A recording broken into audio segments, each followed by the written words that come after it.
So our process started in the spring, late springtime. And it's important that you know when the process starts. I think a lot of companies try to run a funding process in parallel with an acquisition process, and that's like a recipe for disaster, in my opinion. So in our case, we started in April because that's when we said our primary focus is not on equity financing, but is now on acquisition. From that point on, it followed a pretty typical process. It took about 6 months to get a definitive agreement from a potential acquirer.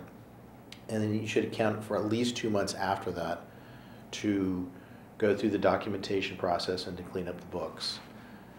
And so what is that? It's relatively 8 months. By the way, the best time to start this process is when you don't need to start this process. So make sure that you have the resources and the time to go through an acquisition process, because if you start when you're in panic mode, it becomes this, it's going to be a really cheap sale.